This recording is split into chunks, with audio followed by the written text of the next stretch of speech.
Seri 12 Bukek Xiansu. Kisah para pendekar Pulau Es. Cerita, Ho Ping Hu. Audiobook, novel silat. Bab 20. Mendengar pertanyaan ini, Teng Xiangin terbelalak lalu menundukkan mukanya. Juga Sim Hongbu terkejut dan menundukkan muka. Mereka ini tahu betapa gawatnya pertanyaan itu dan hendak menyerahkan jawabannya sepenuhnya kepada pendekar siluman kecil itu. Suma Qianbu sendiri terdiam dan agaknya pertanyaan anaknya ini merupakan serangan yang membuatnya lumpuh sejenak. Akan tetapi, dia pun lalu tersenyum dan menatap wajah putranya dengan tenang. Liongji, dengarkan baik-baik. Aku tidak pernah menyangkal bahwa ibuku, yaitu nenekmu Putri Nirahai, adalah seorang putri Manchu. Akan tetapi lihatlah kenyataannya. Beliau sampai tua pergi ikut suaminya, hidup di Pulau Es. Kakekmu, mendiang ayahku itu pun tidak pernah membantu pemerintah Manchu. Mereka memang tidak memperlihatkan permusuhan, tidak bersikap menentang kerajaan Manchu, akan tetapi karena selama itu belum pernah para patriot berkesempatan untuk bangkit. Lihat saja. Bukankah bibimu, Putri Milana juga sekali waktu saja menjabat panglima, hanya untuk memadamkan pemberontakan golongan lain, sama sekali bukan pemberontakan para patriot. Hendaknya engkau mengetahui betul. Putri Milana juga pergi mengikuti suaminya, pamanmu yang gagah perkasa Gak Bun Beng, menyepi di puncak Telaga Warna di pegunungan Sengsan.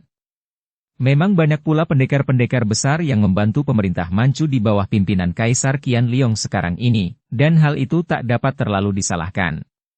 Seperti kau dengar tadi, tugas seorang patriot terbagi dua. Kalau para patriot belum sempat bangkit mengusir penjajah, mereka itu bertugas melindungi rakyat dan mengarahkan pemerintahan penjajah itu pada jalan yang benar, dan hal itu baru dapat dilaksanakan kalau mereka duduk di dalam roda pemerintahan itu sendiri. Mengertikah engkau? Mendengar kuliah-kuliah yang diberikan oleh ayahnya, ibunya dan kadang-kadang Sim Hongbu juga memberi penjelasan, akhirnya Suma Cheng Liong mengerti dan dia pun menyambut cita-cita perjuangan para patriot itu dengan semangat menyala-nyala. Sampai malam 4 orang itu bercakap-cakap, hanya diselingi makan minum, dan Sim Hongbu menceritakan dengan panjang lebar tentang usaha yang dilakukan oleh para patriot sampai sekarang. Menghubungi para pendekar sehaluan, menyelidiki keadaan dan kekuatan pemerintah. Ada satu hal yang amat penting dan yang menjadi bahan perundingan kawan-kawan seperjuangan, antara lain Sim Hongbu bercerita. Yaitu mengenai diri Jenderal Muda Cao Chin Liong. Tentu saja nama ini membuat keluarga Suma itu tertarik sekali, terutama sekali Cheng Liong yang mengenal baik jenderal yang dimaksudkan itu, yang membuat dia teringat akan semua pengalamannya di Pulau Es menjelang hancurnya dan lenyapnya pulau itu. Paman Sim, ada apakah dengan Kanda Chin Liong? Tanyanya. Mendengar sebutan ini, Sim Hongbu mengangguk-angguk. Aku sudah mendengar bahwa antara keluarga Kao dan keluarga Suma terdapat hubungan yang cukup dekat. Dan karena itu pula aku datang. Apakah yang terjadi? Suma Qianbu khawatir. Kami baru saja menerima kabar baik dari kota raja, yaitu undangan pernikahan Jenderal Cao Chin Liong dengan keponakanku, Suma Hui. Bagus. Kami pun sudah mendengar akan berita pernikahan itu. Saat yang tepat bagi kita semua untuk berkumpul di kota raja. Kami semua merasa khawatir melihat betapa Jenderal Cao Chin Liong menjadi seorang panglima yang amat disayang dan dekat sekali dengan Kaisar. Dia dan keluarganya akan merupakan kawan seperjuangan yang amat kuat dan menguntungkan, sebaliknya akan menjadi lawan yang berbahaya. Dan maksudmu dengan kami? Tanya Qianbu. Demi perjuangan, semua kawan mengharapkan Tai Hiap dapat melakukan penjajagan, menyelidiki kemungkinan-kemungkinannya menarik jenderal itu ke pihak kita. Dia menguasai pasukan besar dan amat berpengaruh. Kalau kita berhasil menariknya, berarti bahwa setengah dari perjuangan kita sudah menang. Suma Qianbu mengangguk-angguk dan mengelus jenggotnya. Memang siasat itu bagus sekali. Akan tetapi engkau juga tahu, saudara Sim, bahwa ayah jenderal itu adalah pendekar naga sakti gurun pasir. Kita tak boleh sembarangan bertindak. Agaknya untuk menarik jenderal itu, harus lebih dulu meyakinkan ayahnya. Sayang aku tidak terlalu dekat dengan keluarga kau. Serahkan saja padaku, ayah. Aku sudah kenal baik dengan Jenderal Cao Chin Liong. Aku dapat mengunjunginya dan perlahan-lahan menjajaki hatinya, melihat bagaimana nada bicaranya, kata Cheng Liong. Ayahnya mengangguk setuju. Menegur ayahmu di depan tamu. Tepat sekali. Dan engkau boleh pula mewakili kami mengadakan kontak dengan para patriot lain, Cheng Liong. Kami berdua sudah tua. Kami hanya akan turun tangan membantu kalau saat perjuangan itu tiba. Setelah mengadakan perundingan matang, pada keesokan harinya, Sim Hombu berpamit. 3 hari kemudian, Cheng Liong juga meninggalkan orang tuanya untuk mulai dengan perantauannya. Sekali ini kepergiannya berbeda dengan ketika dia hilang diculik Hek Ih Moong. Kini dia melakukan perjalanan sebagai pendekar muda yang lihai sekali, yang mewakili orang tuanya untuk mengadakan kontak dengan para patriot, membantu persiapan perjuangan dan berusaha menarik Jenderal Cao Chin Liong ke pihak para pejuang. Dia kini sudah berusia hampir 19 tahun dan dalam hal ilmu silat, dia sudah setingkat dengan ayahnya. Hanya mungkin dia masih kalah dalam hal ginkang, akan tetapi sudah pasti dia lebih kuat dalam hal sinkang. Dia kini dapat mempergunakan sumber tenaga sinkang yang diterima langsung dari kakeknya, Mendiang Sumahan atau pendekar super sakti atau majikan Pulau Es. Bahkan kini dia telah menguasai pula ilmu sihir yang diajarkan oleh ibunya kepadanya. Rumah perkumpulan Pek Engpang di kota Namsan di sebelah selatan Taigoan pada pagi hari itu nampak ramai dikunjungi banyak tamu. Pek Engpang, perkumpulan Garuda Putih, adalah sebuah perkumpulan atau perguruan silat yang terkenal. Ketuanya, Song Pangcu yang usianya sudah 50 tahun lebih adalah seorang murid Xiao Limpai.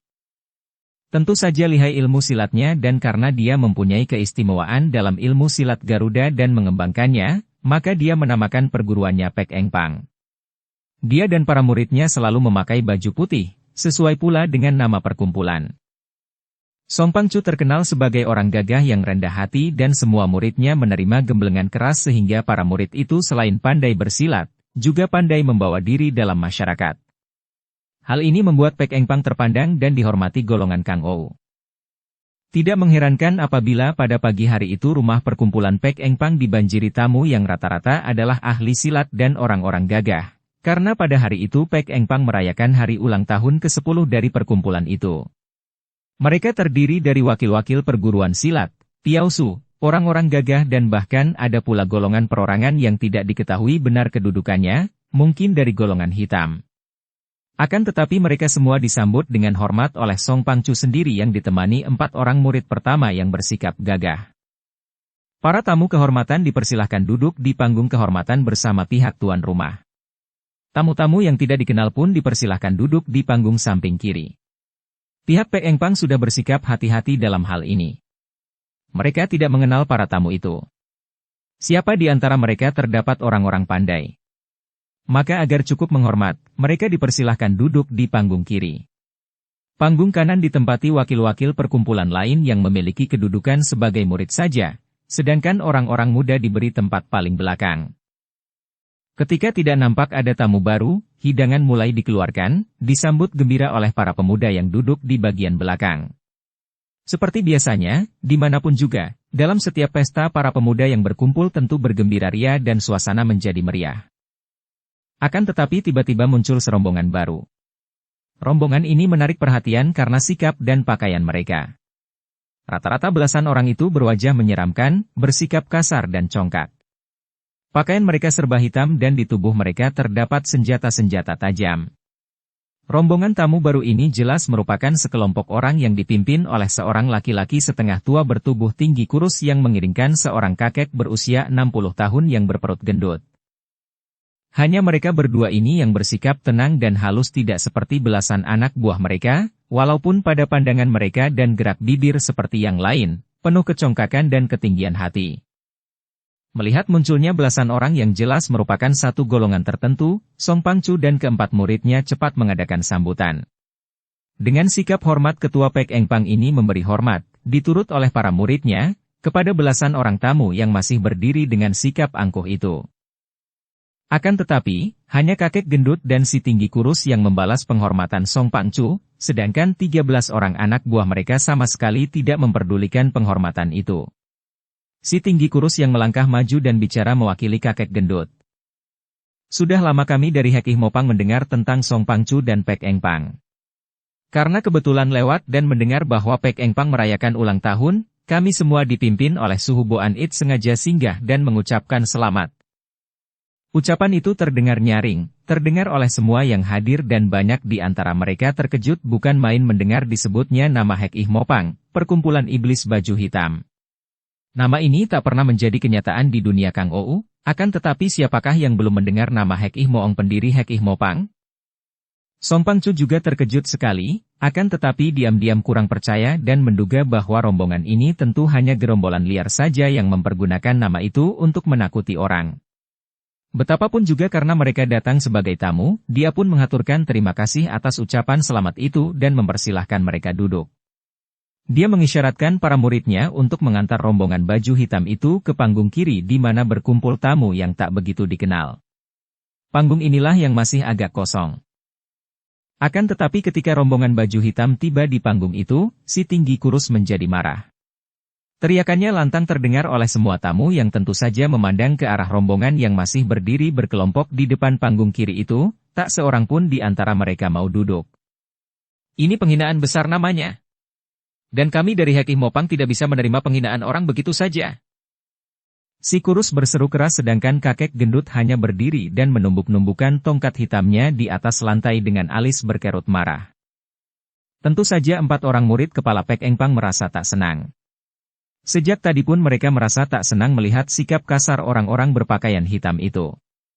Kalau bukan suhu mereka yang mempersilahkan gerombolan hitam itu duduk, agaknya mereka akan lebih suka mengusir tamu-tamu tak diundang itu. Kini mendengar teriakan si kurus yang sejak tadi menjadi pembicara, murid kepala yang tertua yang berkumis panjang segera menjura kepada si tinggi kurus. Maafkan kami yang tidak mengerti akan maksud ucapan saudara tadi. Siapa yang menghina kalian? Siapa lagi kalau bukan Pek Eng Pang?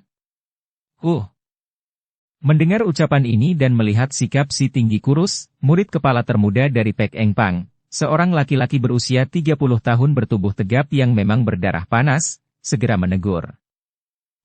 Saudara ini tamu tanpa diundang, sudah kami terima dengan ramah, kenapa menuduh kami menghina? Kalau bicara urusan menghina, sikap kalian yang congkak itu baru menghina. Si tinggi kurus mendelik ketika dia menoleh kepada murid Pek Eng Pang itu, lalu bertanya lambat-lambat dengan nada suara memandang rendah. Kamu ini murid Pek Eng Pang yang kelas berapa? Lelaki tegap itu membusungkan dada. Aku murid termuda di antara murid-murid kepala Pek Eng Pang. Begitukah? Anak kecil mencampuri urusan orang tua. Pergilah. Berkata demikian, si tinggi kurus itu menggerakkan tangan kiri mendorong dada murid Pek Eng Pang. Tentu saja yang didorong tidak tinggal diam dan cepat mengerahkan tenaga menangkis. Plak. Des. Kiranya dorongan tangan kiri si kurus itu begitu tertangkis mencuat ke atas dan menampar muka murid Pek Eng Pang dengan kecepatan yang tak tersangka-sangka. Akibatnya muka yang kena tampar dengan kerasnya sehingga tubuh yang tegap itu terpelanting jatuh dan roboh tak mampu bergerak lagi. Kiranya tamparan itu telah membuat murid Pek Eng Pang itu pingsan dengan rahang patah. Beberapa orang muda baju putih segera menolong dan menggotong masuk kawan mereka yang pingsan itu. Si tinggi kurus tersenyum sinis. Haha, kiranya hanya sebegitu saja kemampuan murid kepala Pek Eng Pang? Dan kelemahan seperti itu berani menghina Hek Ih Mopang? Aku Ciong Eksim tak akan mau mengampuni. Suaranya lantang, sikapnya sombong, petenteng-petenteng bertolak pinggang seperti seekor jago menantang tanding. Sikapnya itu membuat para tamu muak dan marah. Akan tetapi nama Hek Ih Moong masih membuat mereka merasa ngeri, apalagi tadi mereka melihat sendiri betapa lihainya orang Shi Ciong yang tinggi kurus dan yang segebrakan saja telah merobohkan seorang murid utama Pek Eng Pang itu. 3 orang murid Pek Eng Pang yang lain menjadi penasaran, juga murid yang lain sudah mengurung maju, siap menyerang tamu-tamu yang tak diundang yang agaknya mau membikin kacau itu. Akan tetapi Ciu Hok Tek memberi isyarat kepada para anak buah untuk mundur. Dia sendiri bersama 2 orang sutenya maju menghadapi Ciong Eksim. Maafkanlah kelancangan sute kami. Akan tetapi kami sungguh belum mengerti, mengapa Hek Ih Mopang menuduh kami dari Pek Eng Pang melakukan penghinaan? Si tinggi kurus mengerutkan alis. Dia maklum betapa semua orang yang berada di situ kini menaruh perhatian dan semua orang memandang kepadanya. Maka dia berlagak, bertolak pinggang dan mendelik kepada Ciu Hok Tek, murid pertama Pek Eng Pang itu. Sudah bersalah, masih pura-pura bertanya lagi? Sudah jelas kami semua mengiringi suhu hadir di sini, akan tetapi kami orang Hek Ih Mopang hanya disuruh duduk di panggung samping. Kami mau disejajarkan dengan orang-orang biasa? Bukankah itu penghinaan namanya? Apakah mereka yang duduk di panggung kehormatan itu lebih tinggi ilmunya dari kami? Sobat, sikapmu ini sungguh terlalu. Murid pertama Pek Eng Pang itu berkata, suaranya dingin dan tegas. Tuan rumah adalah raja di rumah sendiri. Semua peraturannya harus ditaati tamu. Kalau tamu tidak suka dengan peraturan itu, silahkan pergi. Kami pun tidak pernah mengundang Hek Ih Mopang. Ucapan ini mendapat sambutan para tamu yang rata-rata mengangguk dan membenarkan. Agaknya tidak ada tamu yang memihak Hek Ih Mopang. Akan tetapi Ciong Eksim si tinggi kurus baju hitam itu tersenyum mengejek. Haha, kau mau bersikap gagah-gagahannya. Bagaimanapun juga, Pek Eng Pang telah menghina kami dan aku tidak terima. Habis, kau mau apa? Ciu Hoktek membentak. Ketua Pek Eng Pang harus minta maaf kepada suhu kami, baru kami mau mengampuni, dan memberi tempat di panggung kehormatan untuk kami, kata Ciong M Sim dengan galak. Mendengar ucapan ini, para tamu menjadi semakin penasaran. Akan tetapi pada saat itu terdengar suara Song Pangcu yang tenang menyuruh 3 orang muridnya mundur. Kemudian dia sendiri turun dari panggung kehormatan, menghampiri kakek gendut baju hitam yang bernama Boan It, menjura dan berkata, Saudara pemimpin Hek Ih Mopang harap maafkan kelancangan murid-murid kami. Sikap merendah tuan rumah ini memanaskan hati para tamu. Mereka melihat sendiri bahwa gerombolan baju hitam itulah yang membikin kacau, bahkan berani melukai murid tuan rumah, akan tetapi malah pihak tuan rumah yang meminta maaf. Ini sudah keterlaluan sekali. Boan It, kakek gendut tokoh Hek Ih Mopang yang sejak tadi hanya diam saja, kini menumbuk lantai dengan tongkatnya dan membentak. Berlutut. Suasana menjadi bising. Para tamu berbisik-bisik marah. Betapa kurang ajarnya kakek gendut itu. Betapa sombongnya. Song Pangcu sendiri menjadi merah mukanya. Dia sudah banyak mengalah untuk menghindarkan keributan dalam pestanya. Akan tetapi gerombolan hitam itu sungguh tak tahu diri. Sobat-sobat dari Hek Ih Mopang. Sebetulnya, kalian datang mau apakah? Kami merasa tidak ada urusan dengan kalian. Akhirnya dia pun berkata, hilang kesabarannya. Hahaha. Pangcu dari Pek Eng Pang. Kamu sudah terlanjur menghina kami, sekarang kami menantang. Hayo perlihatkan bahwa Pek Eng Pang memang berkulit baja dan bertangan besi. Kalau kami dapat dikalahkan, baru kami mau pergi, kata si tinggi kurus mewakili gurunya. Setelah berkata demikian, dengan tangan kirinya dia membuat gerakan mendorong ke samping. Angin pukulan menyambar ke arah seorang tamu muda yang sedang enak-enak duduk nonton percekcokan itu. Pemuda itu berseru kaget ketika tubuhnya tiba-tiba terdorong dan terpental jatuh dari kursinya. Ketika Ciong Eksim menarik tangannya, kursi kosong bekas pemuda itu melayang ke arahnya. Kursi ditangkapnya dan dia berkata kepada si kakek gendut. Harap suhu duduk saja, biar aku yang menghajar tikus-tikus yang berani menentang Hek Ih Mopang. Kakek gendut itu tersenyum, menerima kursi lalu duduk di atasnya. Muridnya berkata, tidakkah suhu sebaiknya menanti di panggung kehormatan? Kakek itu mengangguk. Tiba-tiba ia menggunakan tongkatnya menekan lantai dan tubuhnya berikut kursi yang diduduki itu terbang melayang ke atas panggung kehormatan dan berada di deretan terdepan. Tentu saja demonstrasi yang diperlihatkan Ciong Eksim dan Boan It itu membuat semua orang melongo. Itulah bukti kepandaian yang hebat. Bahkan Song Pangcu sendiri terkejut, maklum bahwa yang diperlihatkan kakek gendut Boan It itu adalah kehebatan Ginkang dan Sinkang sekaligus. Akan tetapi, para murid Pek Eng Pang selalu digembleng kegagahan oleh guru mereka. Biarpun mereka juga tahu akan kelihayan si kurus Ciong Eksim, akan tetapi mereka tidak menjadi gentar. Seorang di antara 3 murid utama sudah meloncat ke depan Ciong Eksim, membentak dengan marah. Ciong Eksim. Seorang gagah tak takut mati dalam menentang kejahatan, dan kalian orang-orang Hek Ih Mopang adalah penjahat-penjahat besar. Setelah berkata demikian, dia menyerang dengan pukulan tangan kanan yang terbuka dan membentuk cakar Garuda ke arah kepala si tinggi kurus. Itulah jurus serangan Pek Eng Kun, silat Garuda Putih, ciptaan Song Pangcu sebagai perkembangan dari ilmu silat Garuda Xiao Limpai. Plak! Tanpa merubah kedudukan tubuhnya, seenaknya saja Ciong Eksim menangkis dengan tangan kiri, akan tetapi agaknya dia telah mengerahkan tenaganya sehingga tubuh murid Pek Eng Pang terhuyung ke belakang. Haha, tikus macam kamu ini tidak ada harganya, tak pantas melawanku. Suruh saja gurumu yang maju, atau kalian bertiga maju berbareng. Ciong Eksim tertawa dengan congkaknya. Tiga orang murid Pek Engpang menjadi semakin marah. Ciu Hoktek sendiri, si murid kepala, berseru keras dan menerjang ke depan, melakukan serangan dahsyat. Ciu Hoktek ini adalah murid pertama, tentu saja tingkat kepandaiannya lebih tinggi daripada para sutenya.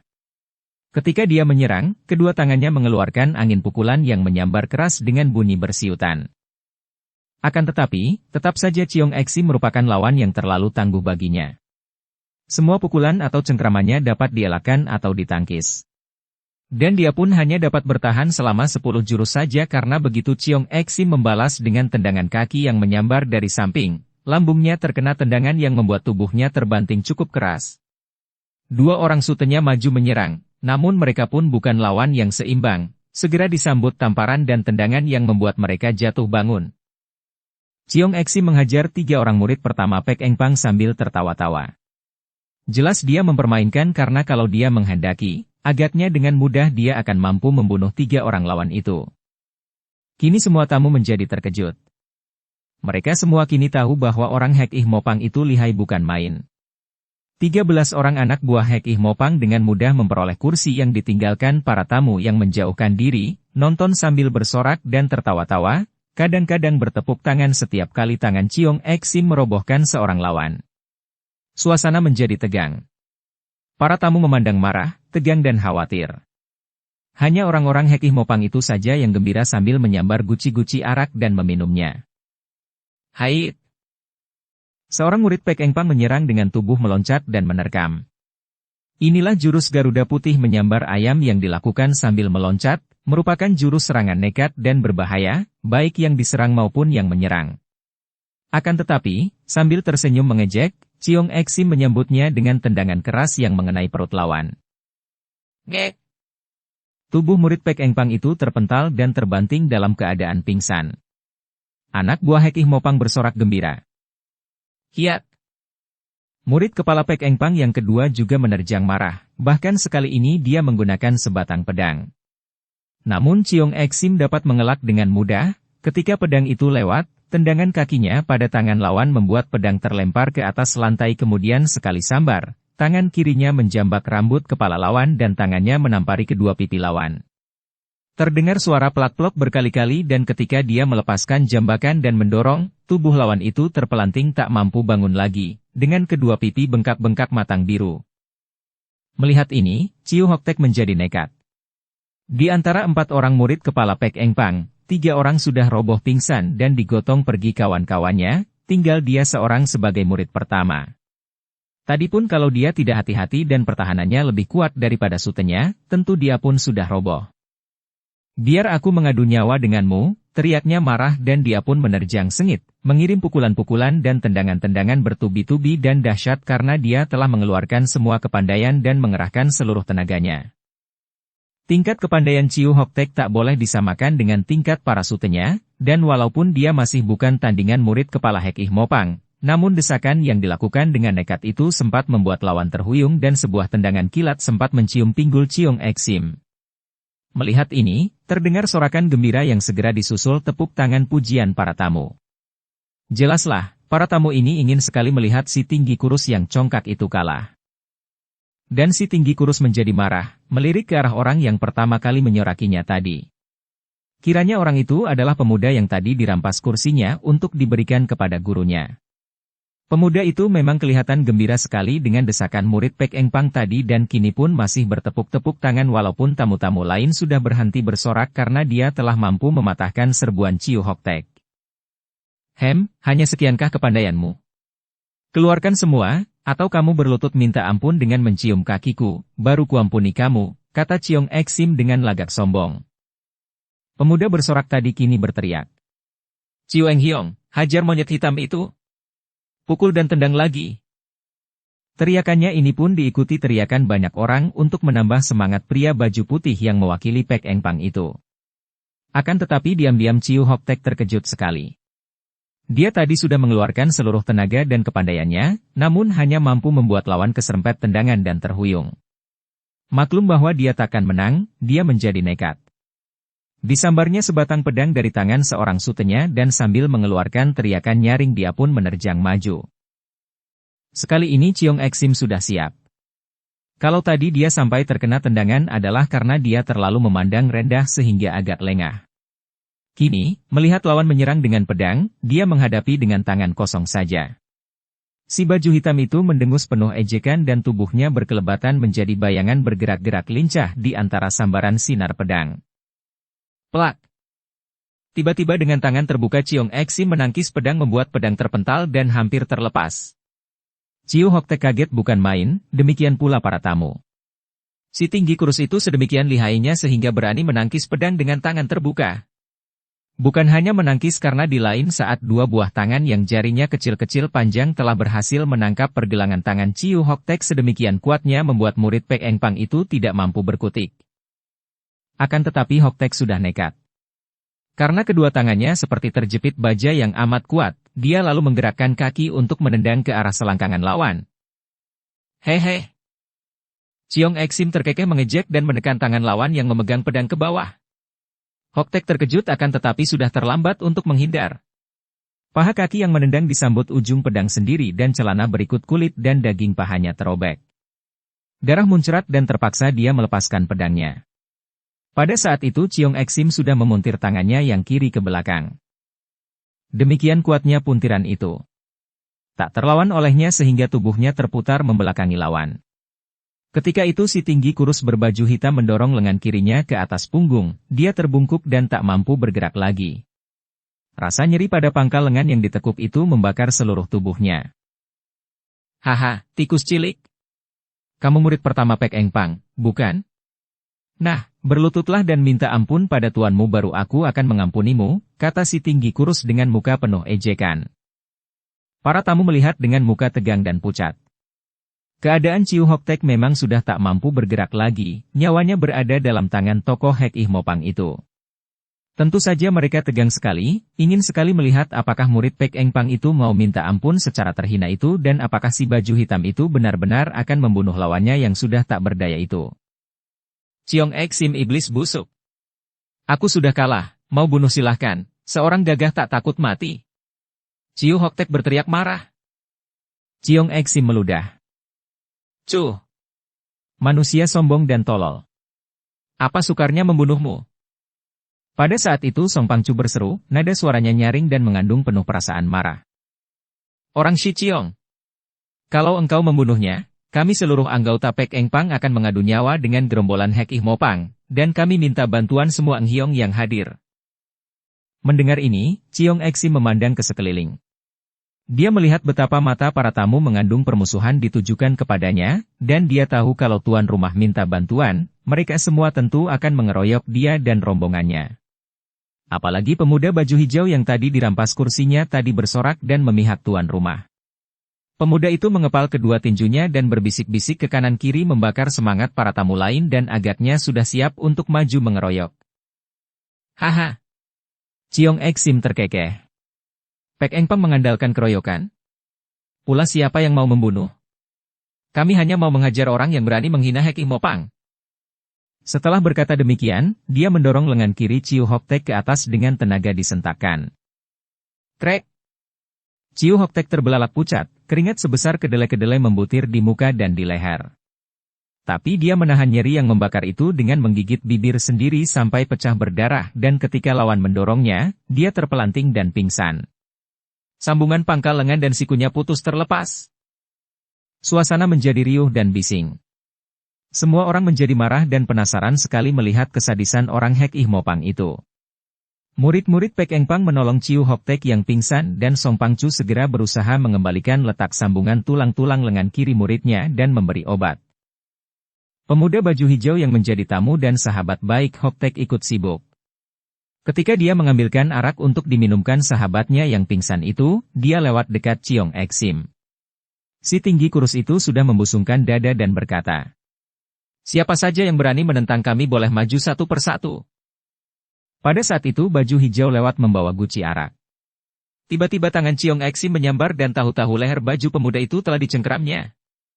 Pemuda itu terkejut bukan main, tapi karena bencinya dia mendelik dan membentak.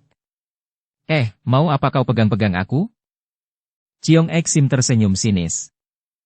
Sejak tadi kamu memperlihatkan sikap anti kepada kami. Nah, sekarang kalau ada kepandaian, mari perlihatkan kepada tuanmu. Wah, apa-apaan kau ini? Hayo lepaskan aku. Siapa yang mau berkelahi? Kalau memang gagah dan mau cari lawan, carilah yang sepadan di antara para orang gagah, jangan ganggu setiap orang.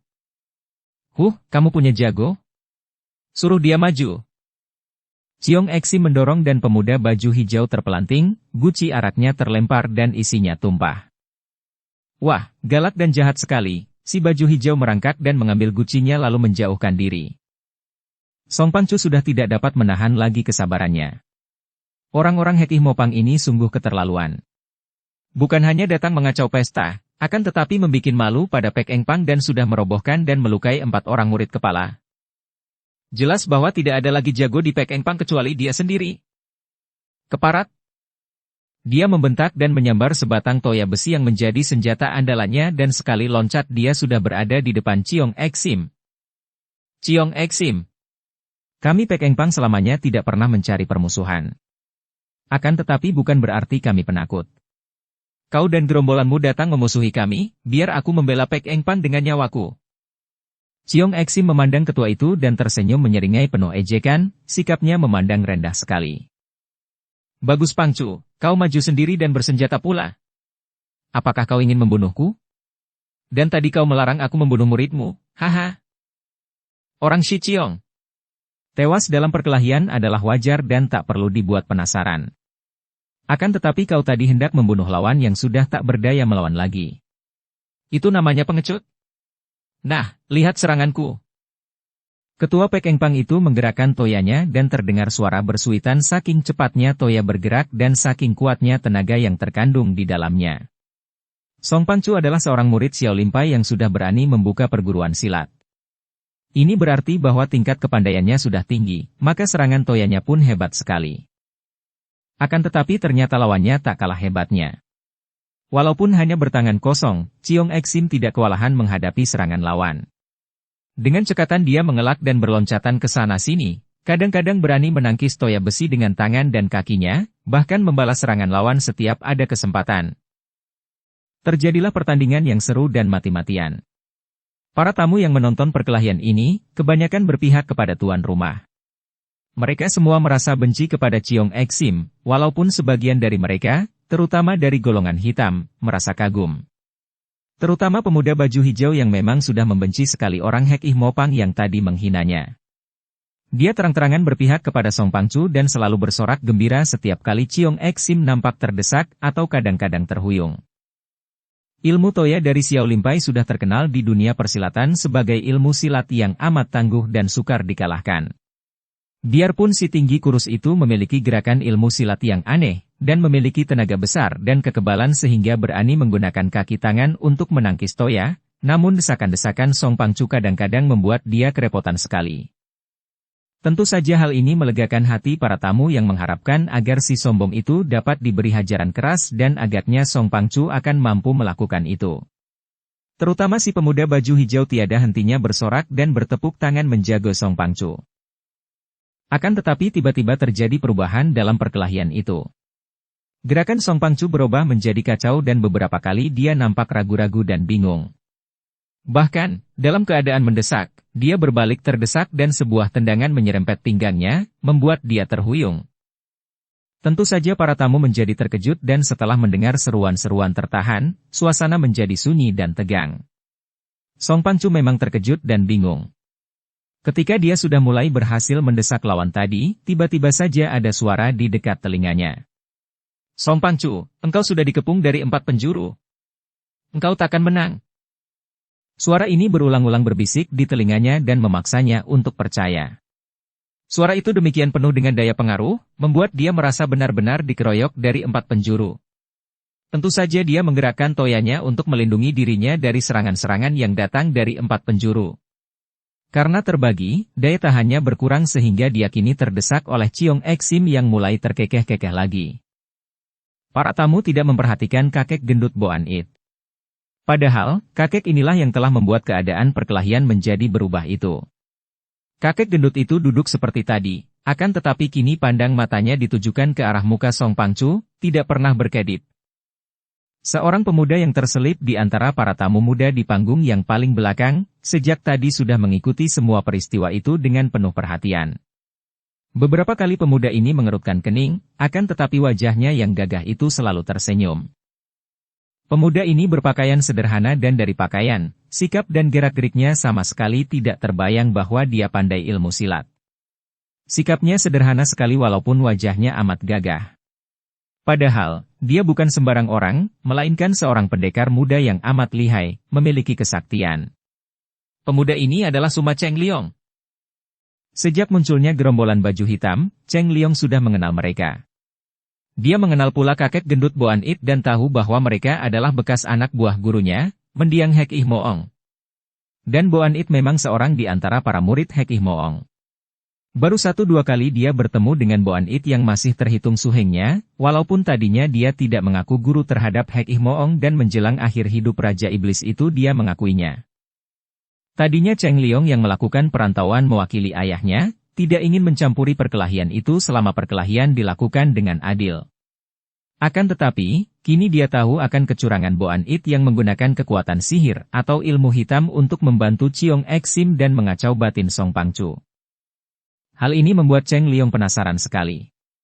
Dipungutnya sebutir kacang dari tempat hidangan di atas meja dan tanpa diketahui para tamu yang menonton perkelahian dengan tegang melihat Song Pangcu terdesak, Cheng Liong menjentikkan jarinya membuat sebutir kacang itu meluncur dengan kecepatan luar biasa ke arah Boan It.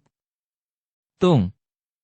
Kacang itu menyambar hidung yang besar pesek itu dan biarpun hanya sebutir kacang, tetapi karena diluncurkan melalui sentilan jari tangan yang bertenaga sinkang amat kuatnya, tiada ubahnya sebutir peluru baja saja. Aduh! Si gendut mengeluh dan cepat meraba batang hidungnya yang ternyata sudah bengkak. Dia terkejut dan heran, mengira tentu ada lebah yang tadi menyengatnya. Akan tetapi tentu saja gangguan ini cukup membuyarkan pengaruh ilmu hitamnya terhadap Song Pangcu. Sialan, gerutunya. Masih untung baginya bahwa peristiwa yang menimpa dirinya itu tidak diketahui orang lain.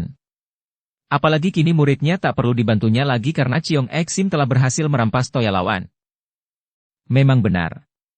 Kini keadaan Song Pangcu makin payah. Lawannya berhasil memukul pundaknya dan merampas toya. Dan sambil tertawa berlagak, Chiong Ek Sim yang ternyata pandai main toya itu memainkan toyanya dan menyerang Song Pangcu kalang kabut. Tentu saja beberapa kali gebukan mengenai tubuh ketua Pek Eng Pang itu akan tetapi orang gagah ini pantang menyerah dan melawan terus dengan mati-matian. Semua tamu memandang gelisah. Bahkan pemuda baju hijau beberapa kali menutupi muka dengan tangan ketika toya menyambar ke arah kepala Song Pangcu, takut melihat kepala itu pecah berhamburan. Tiba-tiba sebuah tendangan keras mengenai paha Song Pangcu yang sudah terdesak, membuat ketua ini terpelanting dan ketika toya menyambar ke arah kepalanya, agaknya apa yang dikhawatirkan pemuda baju hijau itu akan terjadi kalau saja Song Pangcu tidak cepat menggulingkan tubuh menjauh. Dar! Bunga api berpijar ketika ujung toya menghajar lantai. Sebelum Chiong Ek Sim sempat menyerang lagi, para murid Pek Eng Pai sudah menolong guru mereka dan memapahnya ke pinggir. Chiong Ek Sim bertolak pinggang bertongkat toya, memandang marah kepada seorang pemuda sederhana bertubuh tinggi besar yang berdiri menghadangnya. Siapakah kamu? Apakah kamu murid Pek Eng Pang yang sudah bosan hidup? Tanyanya dengan senyum mengejek. Cheng Liong tersenyum dan menggelengkan kepalanya. Bukan, aku bukan murid Pek Eng Pang. Karena aku menjadi tamu Pek Eng Pai, tentu saja aku tak mungkin membiarkan Hek Kau mengacau di sini. Wajah Chiong Ek Sim menjadi merah dan matanya mendelik. Julukanku adalah Hek Hou, macan hitam, bukan Hek Kau, anjing hitam, bentaknya. Ah, begitukah? Tapi seekor harimau biasanya gagah perkasa, lebih banyak berbuat daripada bersuara, sedangkan engkau menggonggong saja dan menggigit seperti anjing. Tentu saja sikap dan kata-kata yang dikeluarkan Cheng Liong menyenangkan hati para tamu, akan tetapi mereka merasa heran dan khawatir. Apakah pemuda ini sudah gila atau bosan hidup? Si tinggi kurus yang berjuluk Hek Hou ini jelas lihai bukan main sehingga Song Pangcu sendiri pun kalah olehnya. Bagaimana seorang pemuda tak dikenal berani bersikap seperti itu? Padahal pemuda itu hanya seorang tamu dari panggung tamu biasa atau panggung paling belakang. Dan pemuda itu walaupun tubuhnya tinggi besar, sikapnya seperti seorang pemuda dusun yang bodoh. Dapat dibayangkan betapa marahnya Ciong Exim mendengar ucapan itu. Saking marahnya dia hanya mendelik saja, tidak mampu mengeluarkan kata-kata. Cheng Liong amat benci kepada kekejaman orang ini, maka dia sengaja hendak mempermainkan dan memberi hajaran agar orang ini menjadi kapok. Engkau seperti anjing pencuri tulang, buktinya toya orang lain kau pertahankan saja. Semakin marahlah Ciong Exim. Dia membanting toya besi itu sampai toya itu menancap setengahnya ke dalam lantai. Cheng Liong meleletkan lidah seperti orang heran. Wah, kau main sulap ya? Tentu pakai akal bulus. Dia lalu menghampiri toya itu dan meraba-raba sambil geleng-geleng kepala. Sikap yang ketolol-tololan itu membuat para tamu tak puas. Mereka mengharapkan jagoan tangguh yang akan maju melawan si tinggi kurus itu. Baru Ciong Exim itu saja begitu lihai. Apalagi kalau gurunya, kakek gendut itu. Semua orang bergidik. Agaknya jerih terhadap kakek inilah yang membuat orang-orang gagah di situ tidak ada yang maju. Dan kini yang maju seorang pemuda mentah. Ciong Exim sendiri heran dan ragu melihat sikap Cheng Liong. Kalau pemuda ini gila, tentu tak patut dilawannya. Maka dia memberi isyarat kepada seorang anak buahnya. Hajar tikus ini sampai terencing-kencing minta ampun. Katanya dan sekali tubuhnya melayang, dia sudah melompat ke dekat suhunya duduk, menyambar sebuah kursi kosong dan duduk tanpa memperdulikan para tamu kehormatan lain.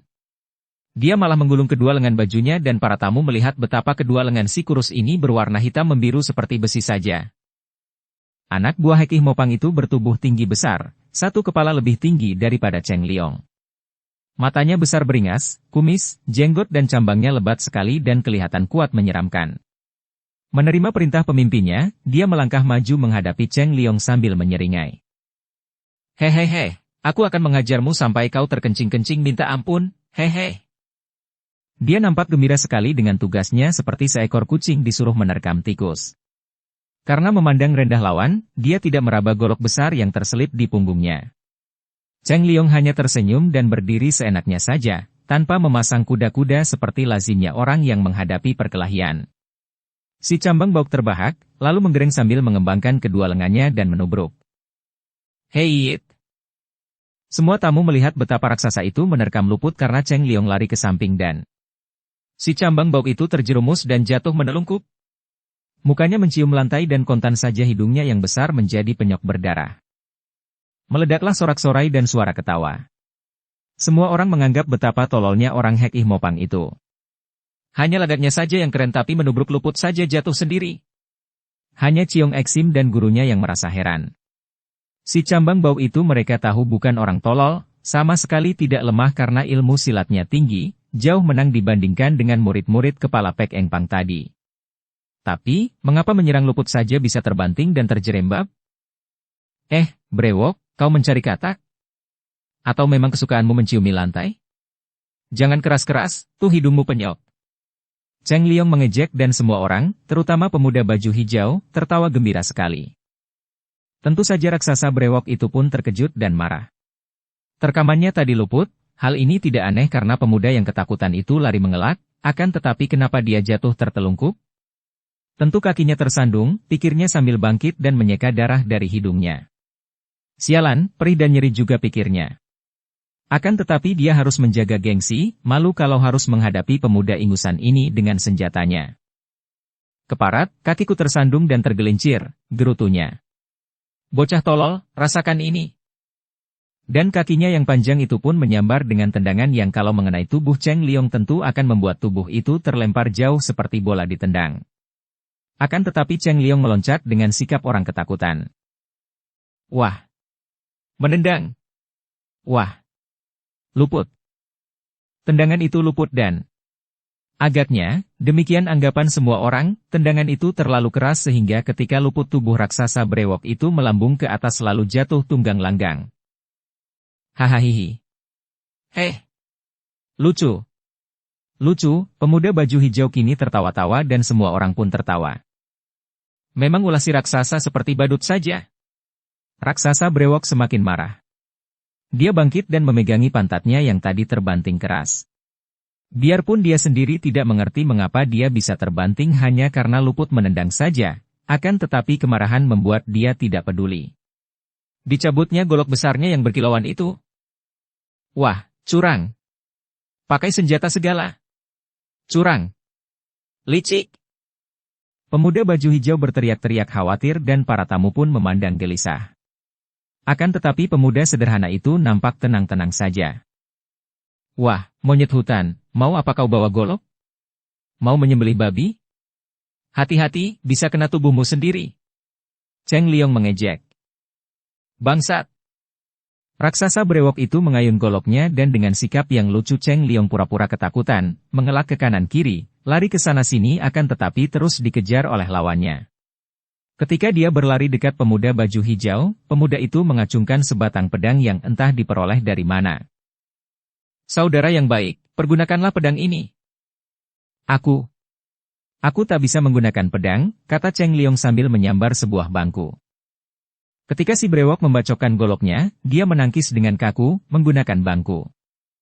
Cerak, 4 batang kaki bangku itu terbabat putus akan tetapi si raksasa brewok berteriak mengaduh dan goloknya terlempar ke lantai. Dia sendiri bergulingan di atas lantai sambil merintih-rintih. Kiranya 4 potong kaki bangku yang putus itu secara aneh meluncur dan semua menancap di tubuh raksasa itu. 2 di kedua pundak, 1 menembus paha dan 1 lagi menancap betis. Dapat dibayangkan nyerinya dan ketika para anak buah Hek Ih Mopang menggotongnya, nampak jelas raksasa itu terkencing-kencing saking nyerinya. Terdengar ledakan sorak-sorai menyambut kemenangan pemuda sederhana itu. Walaupun mereka masih mengira bahwa kemenangan Cheng Liong hanya dapat terjadi karena nasib baik saja. Pemuda itu sedemikian pandainya berpura-pura sehingga tidak ada yang tahu bahwa dia memang ilmunya jauh lebih tinggi.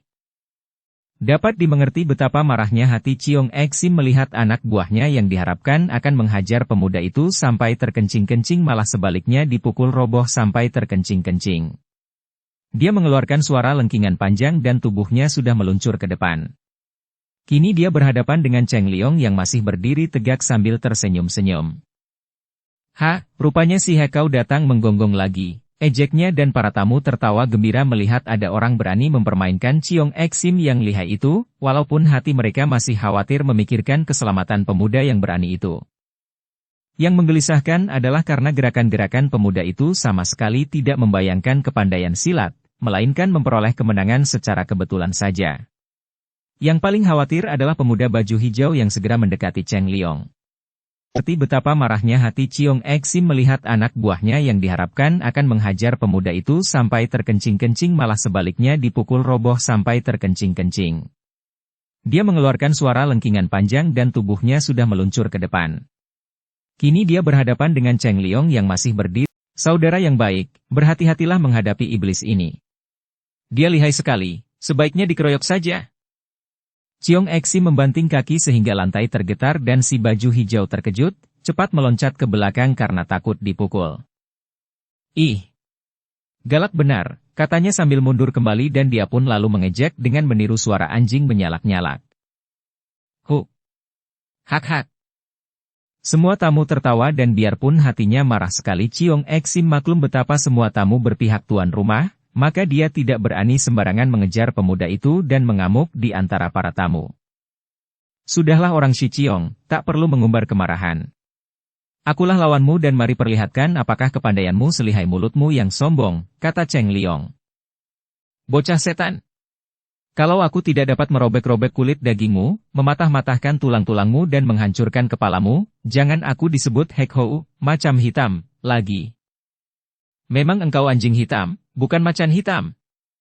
Huk huk huk. Pemuda baju hijau mengejek di tengah-tengah para tamu, di tempat yang aman, sambil duduk di atas bangku dan seperti semua tamu lain, dia nonton dengan hati penuh ketegangan. Chiong Exim tak dapat mengeluarkan kata-kata lagi saking marahnya. Tubuhnya menerjang maju, kaki tangannya bergerak aneh dan dia sudah mengirim pukulan dan tendangan bertubi-tubi. Setiap pukulan atau tendangan amat kuat dan mendatangkan angin bersiutan dan terkena sekali tendangan atau pukulan itu tentu amat berbahaya. Akan tetapi Cheng Liong mengenal gerakan jurus-jurus itu sebagai ilmu silat khas dari Hek Ih Mopang tingkat pertengahan. Tentu saja tidak ada artinya bagi Cheng Liong dan biarpun tanpa melakukan gerakan silat, dengan langkah-langkah kaki yang memiliki dasar sama, dengan mudah dia dapat mengelak dari semua serangan itu. Kini baru para tamu mulai mengerti atau setidaknya mulai menduga bahwa pemuda sederhana itu seorang yang lihai sekali.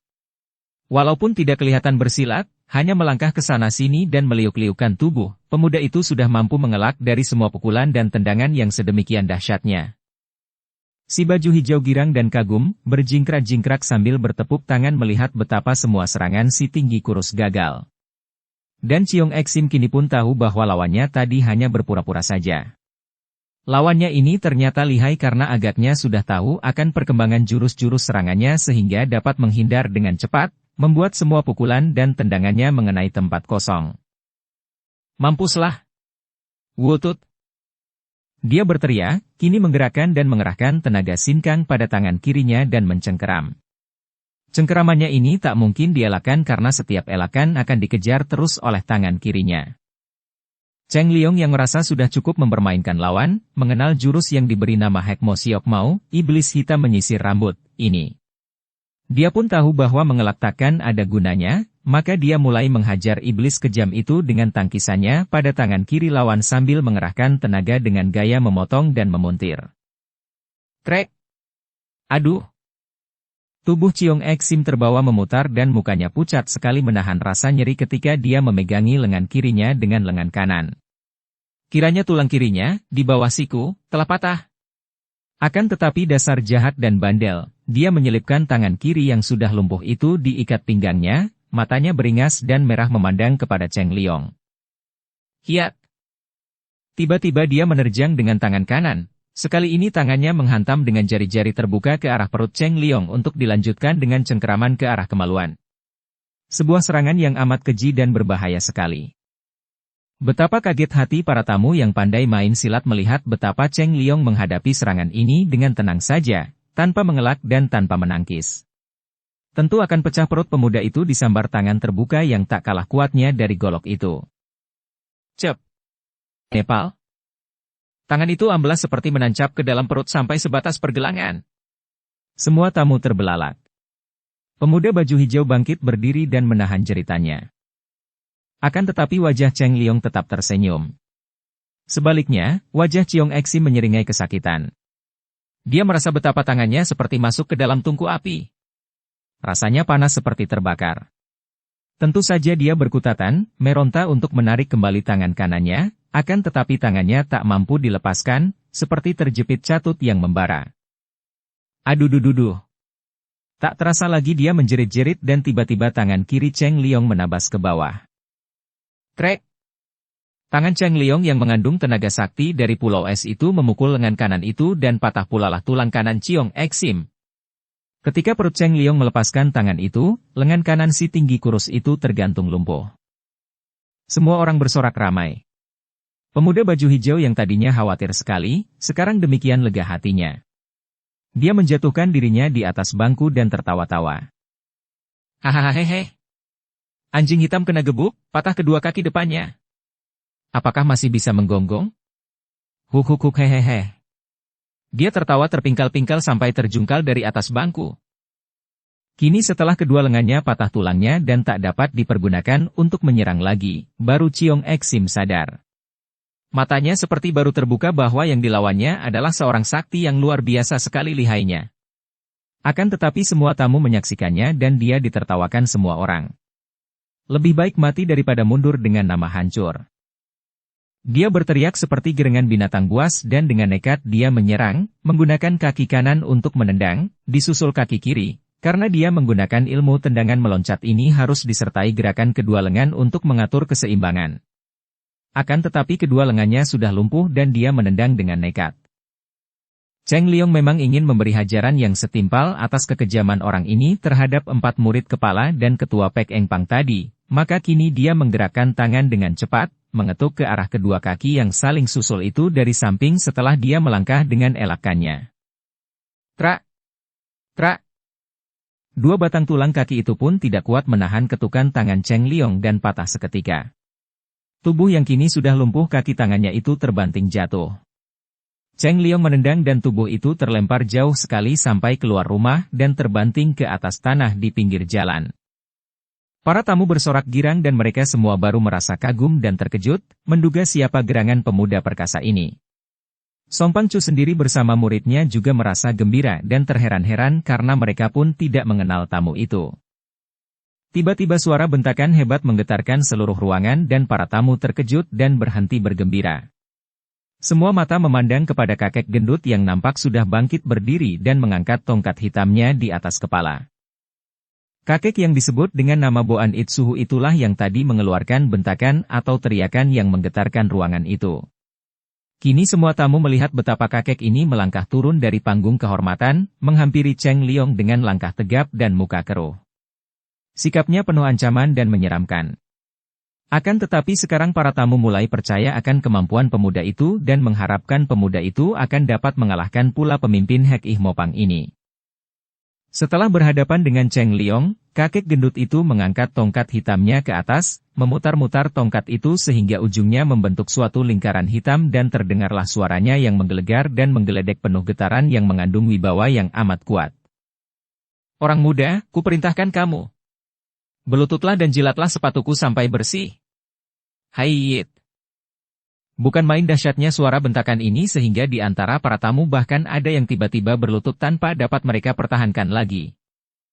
Semua orang menonton dengan tegang dan terpesona. Akan tetapi Cheng Liong nampak tenang saja, masih berdiri tegak menatap wajah kakek itu. Dua pasang mata saling pandang dan saling serang. Sepasang mata Cheng Liong semakin mencorong dan nampak betapa dalam adu mata ini akhirnya Boan It berkedip beberapa kali, tak dapat menahan matanya yang terasa perih dan panas. Kemudian, Cheng Liong mengangkat tangan kiri membuat gerakan seperti menggapai ke arah Boan It sambil berkata, suaranya halus dan ramah sekali. Boan It, engkau ingin sekali berlutut dan menjilati sepatuku sampai bersih? Aku akan senang sekali, silahkan Boan It, penuhi keinginan itu. Berlututlah dan jilat sepatuku. Semua orang nampak heran sekali, dan Boan It nampak betapa tubuhnya menegang, beberapa kali kepalanya digeleng keras-keras akan tetapi sepasang matanya mulai pudar kehilangan cahaya dan akhirnya dia pun berlutut, merangkak maju lalu mulai menjilati sepatu Cheng Liong seperti seekor anjing besar menjilati kaki majikannya. Tentu saja peristiwa aneh ini membuat semua orang melongo keheranan. Mereka belum mengerti bahwa antara kakek gendut dan pemuda itu telah terjadi suatu pertandingan sihir. Boan It telah menjadi korban sihirnya sendiri yang telah dikembalikan oleh Cheng Liong. Seperti diketahui, pemuda ini ketika digembleng oleh orang tuanya sendiri selama 3 tahun terakhir ini, telah mempelajari ilmu sihir dari ibunya sendiri. Maka, menghadapi ilmu sihir Boan It yang mempelajari dari mendiang Hek Ih Moong, tentu saja dia mengenal baik sihir itu dan dapat mengalahkannya dengan mudah. Hanya sebentar saja para tamu terbelalak melihat Boan It menjilati sepatu Cheng Liong. Segera terdengar sorak-sorai dan ketawa meledak-ledak dan hal ini mengguncang Boan It ke dalam kesadarannya kembali. Mukanya menjadi pucat sekali dan dia segera menggereng langsung menyerang Cheng Liong dari posisi berlutut itu dengan tongkatnya. Akan tetapi Cheng Liong sudah bersiap-siap dan dapat mengelak dengan loncatan ke belakang. Boan It meloncat bangun. Sejenak dia memandang, mukanya sebentar pucat sebentar merah kemudian dia mulai memainkan toyanya, diputar-putar cepat sekali di sekeliling tubuh sebelum menyerang. Terdengar suara berdesing-desing dan tongkat itu lenyap bentuknya, berubah menjadi gulungan sinar hitam lebar yang menyelimuti tubuh kakek gendut itu dan angin menyambar-nyambar ke depan. Namun, Cheng Liong kini tidak mau main-main lagi. Dia pun mulai menggerakkan kaki tangannya, memasang kuda-kuda yang kokoh dan nampak betapa indah dan gagahnya dia mengatur sikap untuk menghadapi lawan yang bersenjata tongkat itu. Sikapnya ini tentu saja mengundang pujian dan kini baru semua tamu tahu betapa indah dan gagahnya gaya permainan silat pemuda itu. Haiyit! Boan It membentak dan mulailah dia menyerang. Hem! Cheng Liong mengelak dan ketika gulungan sinar hitam itu menyelimutinya, tubuh pemuda ini pun lenyap berubah menjadi bayangan putih yang berkelebat cepat sekali menyelinap di antara sinar hitam, menyambar-nyambar ke sana-sini. Para tamu mengikuti pertandingan yang seru ini dengan hati tegang, maklum bahwa yang berkelahi adalah dua orang yang tinggi ilmu silatnya. Jurus demi jurus berlangsung dengan cepatnya dan makin lama Boan It semakin terkejut dan heran, juga hatinya mulai merasa gentar ketika pemuda ini seolah-olah mengenal semua gerakannya dan bahkan berani menangkis tongkatnya dengan lengan tangan. Plak! Duh! Tangkisan itu membuat tubuh Boan It terhuyung dan terpelanting, nyaris roboh kalau saja dia tidak cepat menjatuhkan diri dan bergulingan. Tahan dulu. Bentaknya ketika meloncat berdiri, melintangkan tongkatnya, napasnya terengah-engah. Belum pernah dia bertanding dengan lawan setangguh ini dan selain gentar, dia pun ingin tahu siapa sebenarnya pemuda ini. Sebelum engkau mati di ujung tongkatku, katakanlah dulu siapa engkau agar tidak mati tanpa nama. Para tamu juga menantikan jawaban pemuda itu dengan tak sabar karena mereka pun ingin sekali mengetahui siapa gerangan pemuda yang amat perkasa itu. Kini Cheng Liong menghentikan sikapnya yang main-main dan pandang matanya mencorong penuh wibawa. Boan It, engkau seorang murid yang murtad. Hek Ih Mopang telah bubar atau dibubarkan oleh gurumu dan melarang kalian bergerak dengan nama perkumpulan itu. Akan tetapi engkau berani memimpin anak buah, bertindak liar dan sewenang-wenang menggunakan nama Hek Ih Mopang. Mendengar ini Boan It terkejut sekali.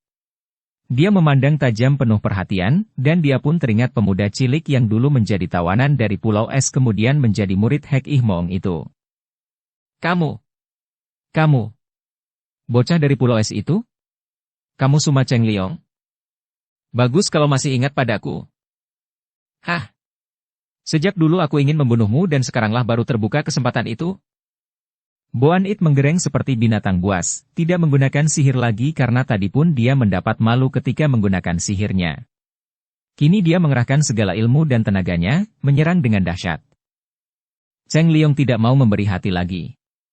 Dia mengelak, menangkis dan membalas dengan lebih cepat lagi. Para tamu menjadi berisik, mereka saling berbisik membicarakan pemuda itu. Mendengar bahwa pemuda itu adalah seorang pemuda Pulau Es yang Shizuma, semua orang menjadi kaget dan kagum. Tahulah mereka bahwa pemuda ini adalah keturunan pendekar super sakti dari Pulau Es yang namanya di dunia persilatan seperti dewa saja. Pada waktu itu, tingkat ilmu kepandaian Cheng Liong jauh lebih tinggi daripada Boan It. Bahkan kini setelah dia menerima gemblengan dari ayah bundanya selama 3 tahun terakhir ini, Hek Ih Moong sendiri andai kata masih hidup belum tentu dapat menandinginya.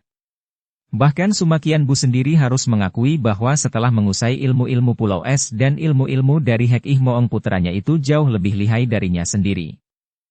Betapapun juga Cheng Liong tidak dapat melupakan mendiang Hek Ih Moong, bekas gurunya yang amat menyayanginya.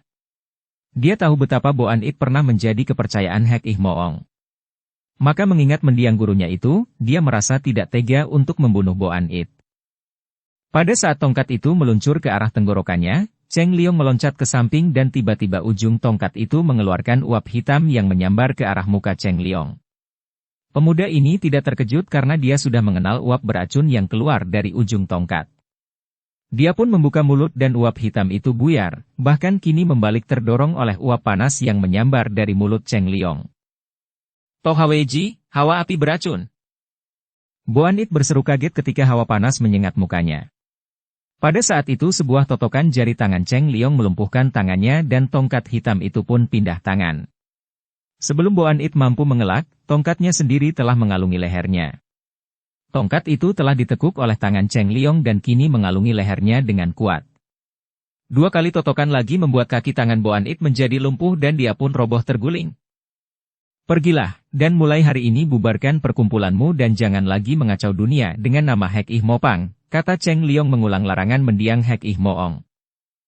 Dia memberi isyarat kepada para anak buah baju hitam yang segera menggotong tubuh Boan It dan Chiong Eksim meninggalkan tempat itu tanpa banyak cakap lagi. Tentu saja kemenangan ini disambut dengan gembira dan kagum oleh para tamu. Mereka mengeluh-elukan pemuda itu, apalagi ketika Cheng Liong memperkenalkan diri sebagai putra Sumakian Bu, pendekar sakti yang setengah mengasingkan diri di dusun Hongchun di tepi sungai Huangho itu.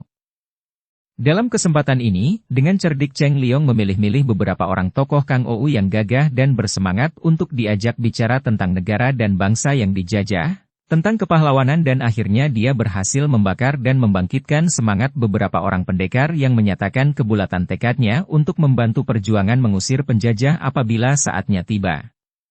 Juga mereka berjanji untuk menarik kawan-kawan sehaluan agar memperkuat barisan para patriot dan mempersiapkan diri untuk sewaktu-waktu membantu bila mana saatnya tiba. Dengan hati gembira dan puas Cheng Liong meninggalkan Namsan untuk mengunjungi kota raja dalam tugasnya mendekati dan menjajaki hati Jenderal Cao Chin Liong. Suma Qianli dan istrinya tentu saja menerima berita keluarga Kao dengan gembira dan terharu. Pendekar ini sudah merasa bersalah besar terhadap keluarga Kao dan terhadap putrinya sendiri. Maka kini dia menyetujui saja ketika menerima berita bahwa pernikahan antara Suma Hui dan Cao Qin Liong akan segera diresmikan di rumah keluarga Cao atau di rumah jenderal muda itu. Mereka telah merasa salah langkah. Putri mereka sudah merayakan pernikahannya dengan Lou Tekqiang di Tianjin. Tak mungkin mereka dapat merayakan lagi di Tianjin, apalagi menikah dengan pria lain sedangkan perjodohan putri mereka dengan Lou Tekqiang belum diceraikan secara resmi. Tentu umum mengira Suma Hui adalah istri yang sah dari Lou Tekqiang. Karena keadaan ini pula perayaan pernikahan antara Suma Hui dan Cao Qin Liong diadakan dengan amat bersahaja, amat sederhana. Keluarga Cao tidak mengundang banyak tamu, hanya keluarga dekat dan rekan-rekan jenderal Cao saja yang hadir. Dari pihak keluarga Suma, yang hadir hanya Qian Bu, istrinya dan putra mereka saja. Suma Cheng Liong masih belum berhasil bicara mengenai negara dengan Qin Liong. Dia harus hati-hati karena jenderal muda itu nampak amat disayang kaisar, juga jenderal itu kelihatan amat setia. Biarpun ada ikatan keluarga melalui Suma Hui, akan tetapi kalau sampai dia bersalah bicara dan jenderal itu lebih berat terhadap kaisar, tentu perjuangan akan menghadapi jalan buntu atau setidaknya menghadapi penghalang besar. Inilah sebabnya, mengapa sampai dia hadir sebagai tamu perayaan pernikahan itu, Cheng Liong belum pernah bicara tentang negara dan perjuangan. Yang menyedihkan hati Suma Hui adalah tidak hadirnya Suma Qiangbun. Kepada ayah bundanya, juga kepada suaminya, terpaksa dia berterus terang tentang keadaan Qiangbun yang mempunyai kelainan itu. Mendengar ini Kim Huili membanting-banting kaki kanan dan menjambak rambut sendiri. Dosaku. Semua akibat dosaku. Tian telah mengutuk aku sehingga anak-anakku yang mengalami hukuman. Ah. Dulu aku adalah seorang wanita sesat, seorang gadis iblis yang liar. Ai, suamiku, kenapa engkau memilih seorang perempuan macam aku sehingga kini engkau dan anak-anakmu ikut menderita? Wanita ini menangis. Suma Qianli cepat merangkulnya. Hus. Jangan berkata begitu, istriku. Semua ini sudah terjadi. Daripada mengeluh dan menyesali hal-hal yang lalu, lebih baik kita berusaha memberikan jalan keluar untuk putra kita itu setelah selesai urusan pernikahan Huiji. Suma Hui dan Qin Liong, dua orang lain kecuali Suma Qianli dan Kim Huili yang tahu keadaan Qiangbun, merasa terharu. Suma Hui cepat menceritakan kepada orang tuanya perihal Ganggananda.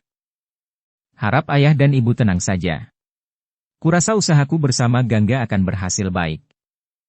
Siapa itu Gangga? Tanya ibunya. Pemuda tampan dari Butan itu, tanya Qin Liong. Suma Hui menoleh kepada calon suaminya sambil tersenyum. Dia bukan pemuda, melainkan pemudi.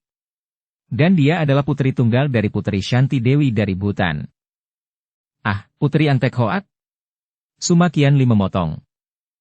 Suma Hui mengangguk lalu berceritalah ia. Betapa Qiangbun bertemu dengan gadis Butan yang menyamar pria bernama Ganggananda dan menjadi sahabat baik.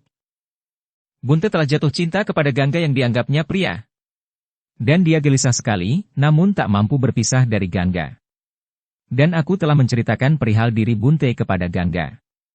Dan gadis itu agaknya juga mencinta Qiangbun, dan berjanji mau membantu. Aku minta agar ia meninggalkan Bunte, kelak menemuinya lagi dan setelah Bunte benar-benar jatuh cinta, akhirnya mengaku bahwa ia seorang wanita. Dengan panjang lebar Suma Hui bercerita dan sepasang suami istri itu diam-diam memuji kecerdikan Suma Hui. Mudah-mudahan usahamu berhasil baik. Suma Qianli berkata. Pada keesokan harinya, upacara dilangsungkan secara sederhana namun meriah. Di antara para tamu undangan yang menjadi rekan Jenderal Cao Qin Liong, terdapat seorang pembesar tinggi yang menjabat sebagai seorang menteri.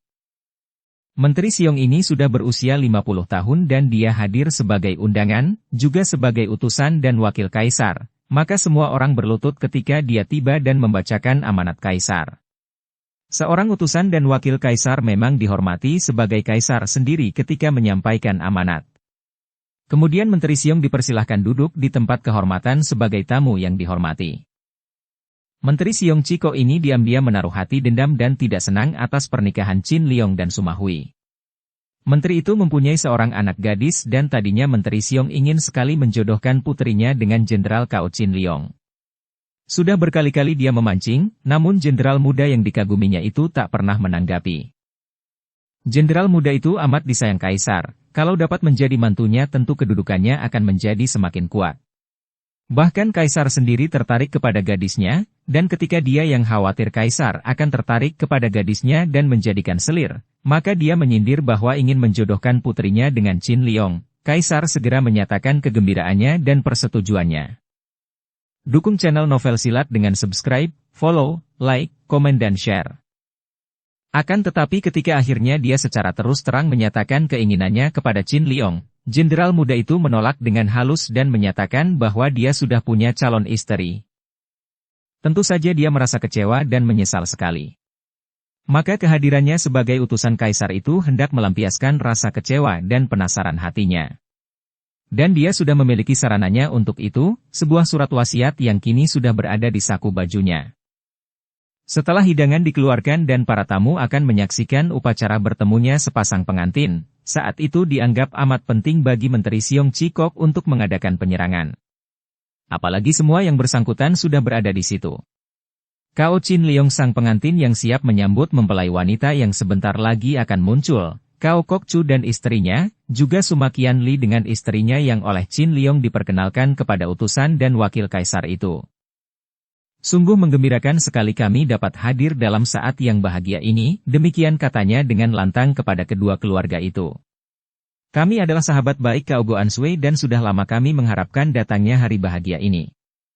Dan mendengar bahwa calon istri Kao Goanswei adalah keturunan keluarga Suma dari Pulau Es, sungguh hati kami semakin gembira rasanya.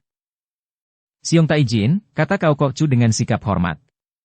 Paduka telah berkenan menghadiri perayaan pernikahan anak kami yang sederhana ini, bahkan sebagai wakil Sri Baginda Kaisar, sungguh merupakan kebahagiaan besar bagi kami seluruh keluarga mempelai. Semoga kehadiran Paduka dapat menambah doa restu bagi kedua mempelai. Kami dengan keluarga Kao Goanswei sudah seperti keluarga sendiri, harap Kao Taihiap tidak sungkan-sungkan lagi.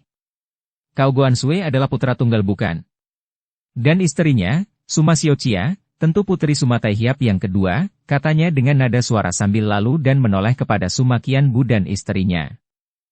Suma Qianli mengerutkan alisnya dan sejenak saling pandang dengan istrinya, kemudian tanpa menduga sesuatu, dia pun menjawab.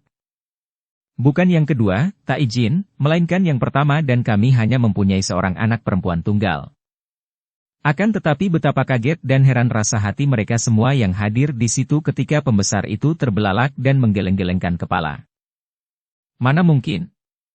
Bagaimanakah ini? Harap Suma Taihiap tidak main-main. Kini Suma Qianli saling pandang sekilas dengan Kao Kok Chu dan hatinya merasa tidak enak. Apakah yang Taijin maksudkan? Saya sama sekali tidak berani main-main. Pembesar itu menepuk paha dengan tangan kanan dan hal ini sengaja dia lakukan untuk menarik perhatian dan memang usahanya berhasil baik. Para tamu lain yang duduk tidak jauh dari situ mulai mencurahkan perhatian dan ikut mendengarkan percakapan itu. Sungguh amat mengherankan. Beranikah orang-orang membohong kepadaku ketika mengabarkan bahwa Suma Taihiap pernah menikahkan seorang putri Taihiap? 3 tahun yang lalu, di Tianjin, kabarnya putri Taihiap yang bernama Suma Hui telah menikah dengan seorang Shilou, kabarnya murid Taihiap sendiri. Lalu yang akan menikah dengan Kao Goanswei ini siapakah, kalau Taihiap hanya mempunyai seorang putri tunggal? Dapat dibayangkan betapa kaget hati mereka semua mendengar ucapan itu. Juga para tamu kehormatan kini tertarik sekali. Untuk sejenak kedua keluarga pengantin tak mampu menjawab. Benar, Taijin. Putri kami hanya seorang saja, bernama Suma Hui. Dan semua yang Taijin katakan tadi memang benar pernah terjadi. Pembesar itu pura-pura membelalakan matanya. Jadi. Benarkah begitu? Kalau begitu lalu.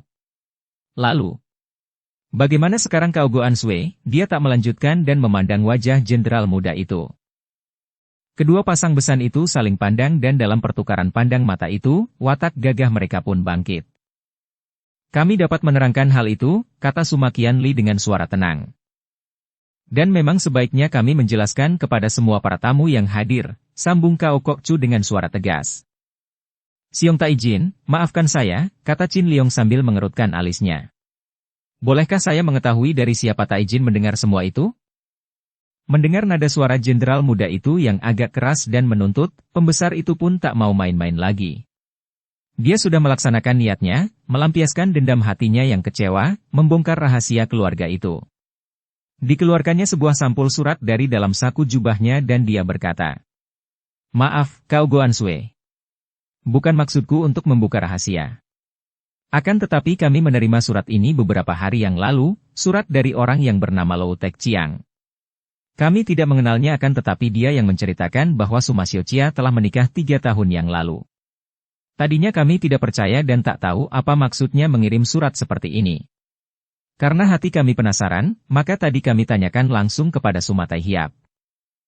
Mendengar keterangan itu tahulah kedua pasang besan itu dan juga Qin Liong bahwa musuh besar mereka, Lou Tek Chiang, ternyata telah mulai beraksi dan tidak tinggal diam saja, ingin merusak perayaan itu dan nama baik mereka melalui Menteri Siong.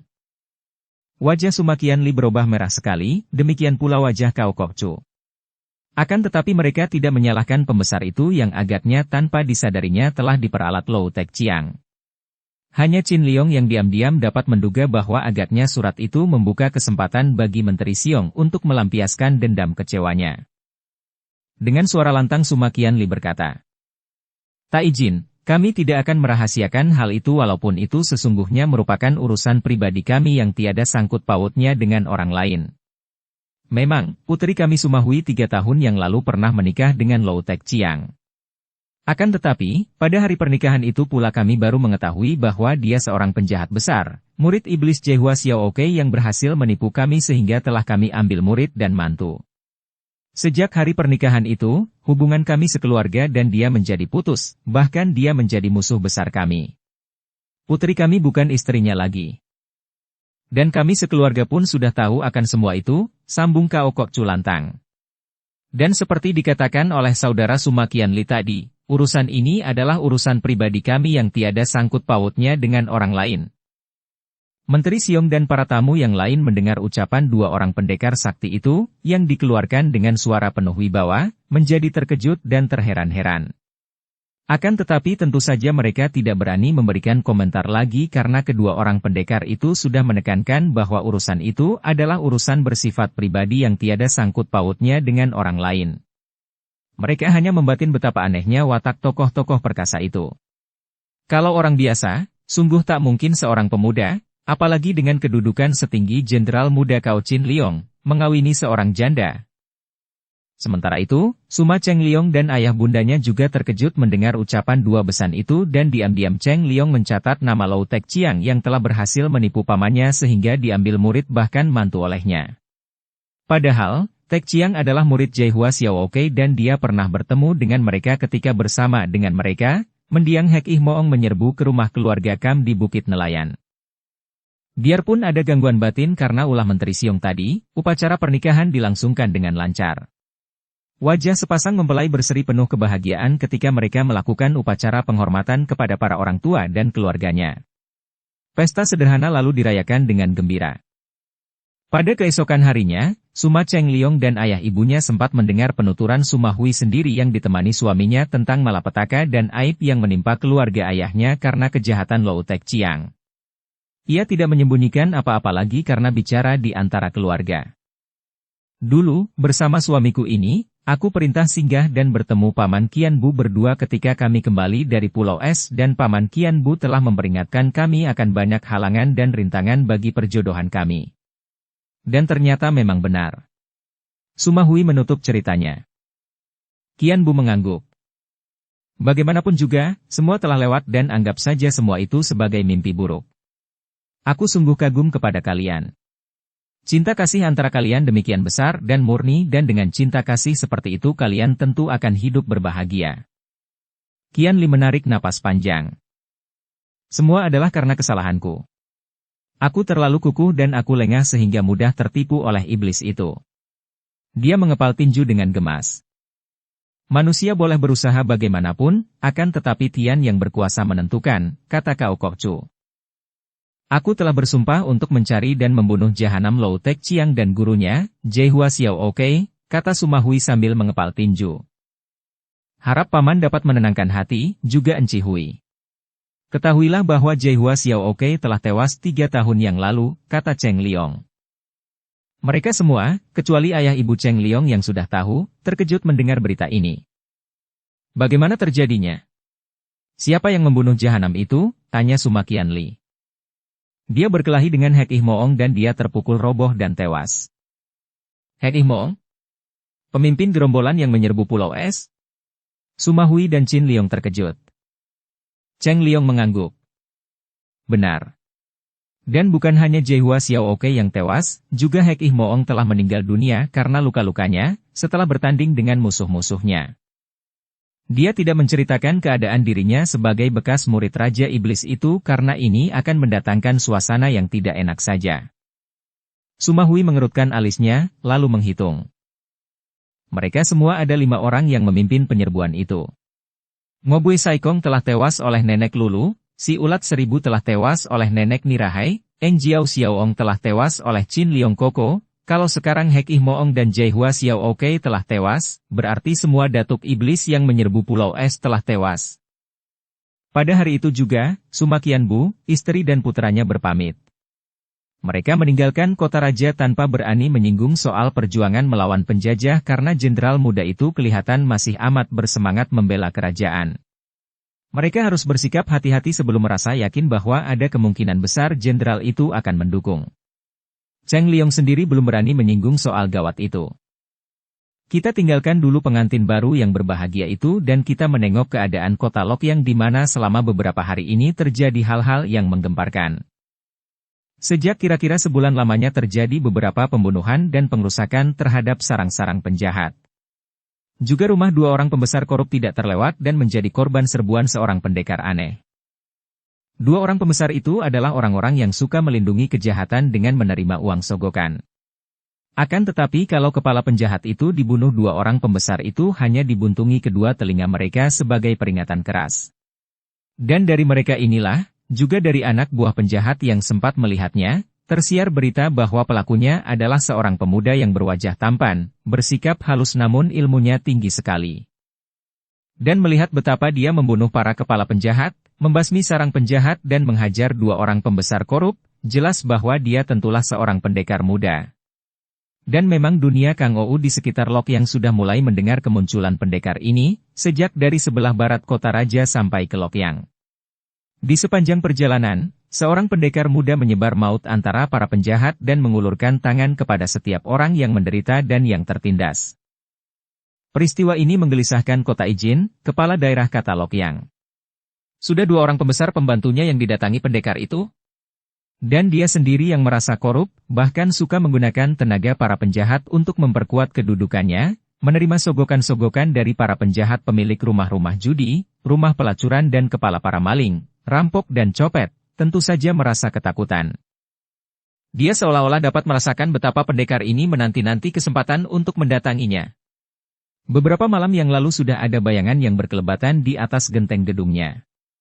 Akan tetapi karena diketahui penjaga, bayangan itu tidak sempat melakukan sesuatu dan melarikan diri. Sejak malam itu dia memerintahkan orang-orangnya agar melakukan penjagaan ketat. Namun dia masih merasa ketakutan dan akhirnya dia mengumpulkan 3 orang kepala penjahat di Lokyang, 3 orang jagoan yang terkenal sebagai Lokyang Sem Leong, 3 naga Lokyang. Kini 3 orang jagoan itu siang malam tinggal di gedung kota Ijin. Barulah hati kepala daerah Lokyang itu merasa tenang. Akan tetapi pembesar itu lupa bahwa memasukkan 3 orang pentolan penjahat ke dalam rumahnya untuk menjaga keselamatan rumah sama dengan mempergunakan 3 ekor serigala atau harimau untuk menjaga rumah. Dia mampu menyenangkan hati 3 orang jagoan ini dengan makanan dan minuman secukupnya dan hadiah uang secukupnya. Akan tetapi dia lupa akan sesuatu hal. Bahwa mereka itu, atau seorang di antara mereka, adalah seorang mata keranjang yang haus akan perempuan. Dan di dalam gedung pembesar itu, terdapat banyak wanita cantik. Selir-selirnya saja masih muda-muda dan cantik-cantik, jumlahnya sampai 7 orang. Belum lagi para pelayan wanita muda-muda dan manis-manis yang kadang-kadang bertugas juga sebagai selir tak resmi pembesar itu. Belum lagi putri-putri pembesar itu sendiri. Seorang di antara 3 jagoan ini berjuluk Tiat Liong, naga besi. Dia Shichoa dan tubuhnya tinggi besar kokoh kuat, sesuai dengan julukannya. Usianya kurang dari 40 tahun dan bajunya selalu terbuka di bagian dada. Dia agaknya suka berlagak memamerkan dadanya yang berhulu hitam lebat. Naga besi ini memang nampak gagah dan jantan. Dia gila perempuan dan entah sudah berapa banyaknya wanita dia taklukkan, baik melalui kegagahannya termasuk bulu dada itu, atau rayuan mautnya, maupun dia taklukkan dengan kekerasan mengandalkan keberanian dan kelihayannya yang membuat dia ditakuti. Di lengan kanannya ada gambar cacahan berbentuk naga. Dua orang temannya berusia 50 lebih. Yang seorang Shichan dan berjuluk Angliong, naga merah. Dia memakai julukan itu karena mukanya berwarna merah.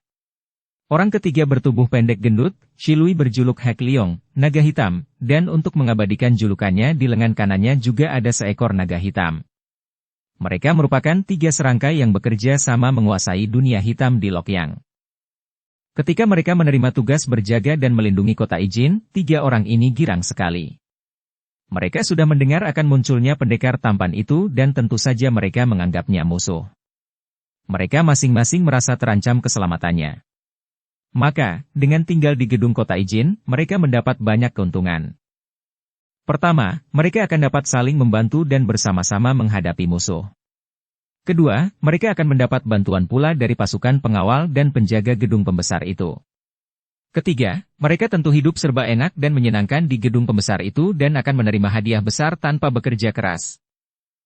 Dan bagi Tiat Liong, ada lagi kenyataan yang membuat dia ngiler. Ketika dia melihat wanita-wanita muda dan cantik itu, wanita-wanita yang dia tahu kehausan dan melayangkan pandang mata ke arah dadanya yang berbulu dengan mata yang bersinar-sinar. Dua orang kawannya sudah mengenal baik watak si naga besi ini, memperingatkan agar dia jangan mengganggu wanita-wanita itu. Akan tetapi, mana mungkin melarang seekor anjing melahap tulang-tulang muda yang berserakan di depan hidungnya. Baru pada malam kedua, kawan-kawannya tidak melihatnya tidur di kamarnya lagi. Si naga besi itu sudah terlena dan tenggelam ke dalam pelukan seorang di antara selir-selir kota Ijin yang kehausan. Pembesar itu sudah berusia 60 lebih. Mana mungkin dia mampu memuaskan belasan orang wanita, yaitu istri, para selir dan para pelayannya. Tentu saja para selir yang menjadi hamba nafsunya begitu bertemu dan dapat berhubungan dengan pria seperti si naga besi, merupakan suatu kelegaan yang membuat mereka tergila-gila. Dan bukan seorang selir saja yang tergila-gila kepadanya. Si naga besi diantri dan laki-laki hidung belang ini tentu saja merasa keenakan dan senang sekali. Dua orang kawannya menggeleng-geleng melihat kegilaan si naga besi. Beberapa hari kemudian, malam itu gelap sekali. Gelap, dingin dan sunyi karena tadi turun hujan lebat sekali. Kini hujan sudah berhenti, akan tetapi langit masih gelap. Bintang-bintang tak nampak, terhalang awan hitam.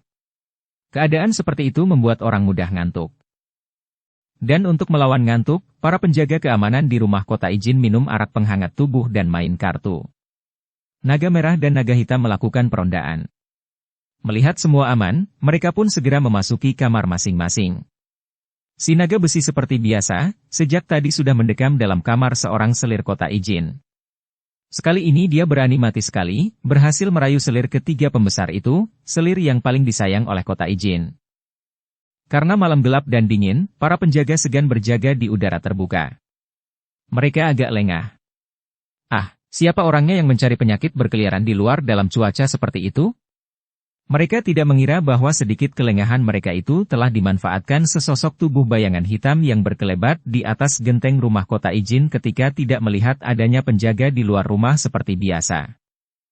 Dengan gerakan yang amat lincah dan ringan, bayangan itu sudah berloncatan di wungan gedung, lalu melayang turun dan menyelinap di dalam bayang-bayang gelap. Tak lama kemudian dia sudah mengintai dari jendela sebuah kamar. Hanya sebentar dia mengintai lalu membuang muka. Sudah cukup baginya. Seorang laki-laki tinggi besar yang diketahuinya melalui penyelidikan beberapa hari ini sebagai naga besi, sedang bermesraan dengan seorang wanita cantik dalam kamar itu. Wajah bayangan itu tersenyum mengejek lalu meninggalkan kamar itu, menyelidiki kamar lain. Akhirnya dia menemukan apa yang dicarinya. Kamar kota Ijin. Pembesar yang kurus kering itu, ternyata sudah tidur pulas, mendengkur dalam pelukan seorang pelayan perempuan muda yang malam itu bernasib bagus dipilih majikannya untuk melayaninya. Tanpa mengeluarkan suara sehingga tidak terdengar oleh 6 orang penjaga yang bermain kartu di dalam ruangan yang menembus ke kamar itu, bayangan tadi membuka jendela dan sekali meloncat dia telah berada di dalam kamar Kota Ijin. Sinar lampu kemerahan di kamar itu menimpa mukanya. Dia masih muda. Antara 23 tahun usianya. Wajahnya bulat dan kulit mukanya agak gelap, akan tetapi muka dan rambutnya terawat rapi sehingga nampak tampan sekali. Pakaiannya juga rapi dan indah, bersih dan terawat. Di punggungnya tergantung sepasang pedang yang berada dalam sarung pedang yang terukir indah. Gagang pedangnya bagus pula, dengan ronce-ronce biru. Sejenak dia berdiri dalam kamar dan menyingkap kelambu. Apa yang sudah dilihatnya samar-samar dari luar kelambu tadi kini nampak jelas. Tubuh seorang wanita muda yang telanjang bulat memeluk tubuh kerempeng seorang kakek setengah telanjang. Bibir itu bergerak seperti membayangkan perasaan jijik, lalu tangan kirinya bergerak.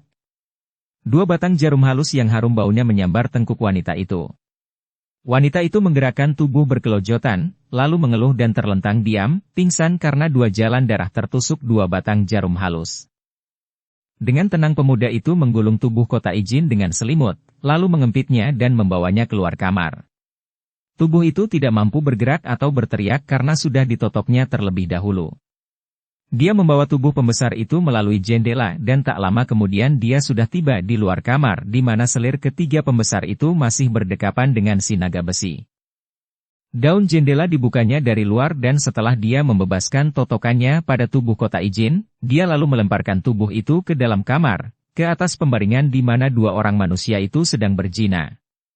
Begitu terbebas dari totokan, Kota Ijin yang sejak tadi ketakutan setengah mati langsung bergerak.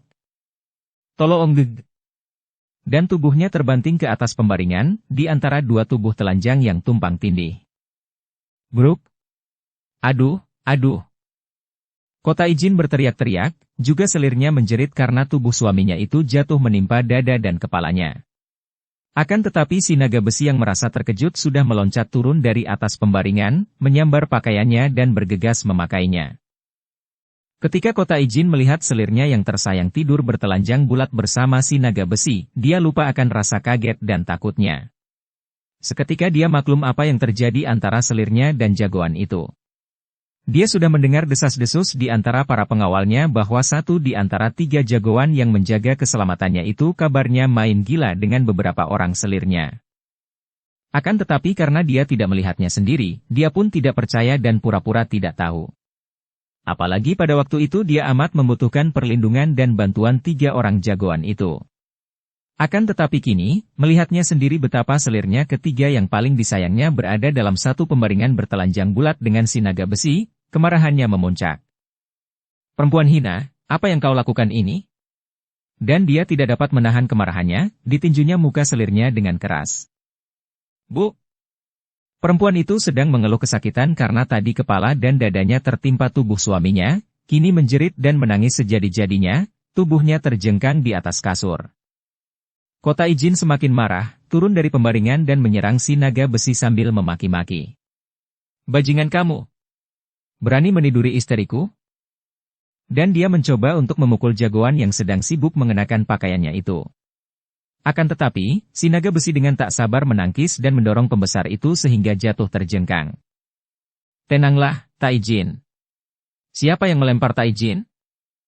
Pada saat itu terdengar suara ribut-ribut di luar kamar.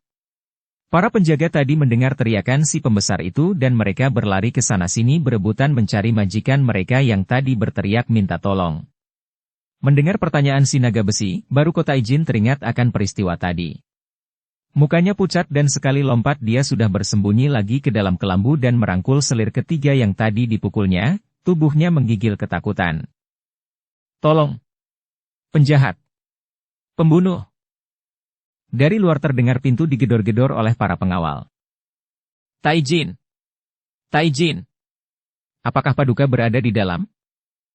Ketika si naga besi hendak membuka pintu, setelah membereskan pakaiannya, tiba-tiba dari atas menyambar sesosok bayangan yang gerakannya cepat bagaikan seekor burung Garuda menyambar. Kiranya bayangan itu adalah pemuda yang tadi melemparkan tubuh Kota Ijin, yang ternyata tadi bersembunyi di atas tiang melintang di atas kamar itu. Melihat pemuda tampan ini, si naga besi segera dapat menduga bahwa tentu inilah musuh yang dinanti-nanti, maka tanpa banyak cakap dia sudah menerjang ke depan dan menyerang dengan dahsyatnya. Pemuda itu tidak mengelak, melainkan menangkis dan begitu lengannya beradu dengan lengan si naga besi, penjahat itu terpelanting dan meringis kesakitan. Lengannya yang tertangkis tadi rasanya seperti bertemu dengan baja membara saja, keras dan panas. Dia maklum akan kelihayan lawan dan sekali meloncat dia telah menyambar golok besarnya yang tadi dia letakkan di atas meja.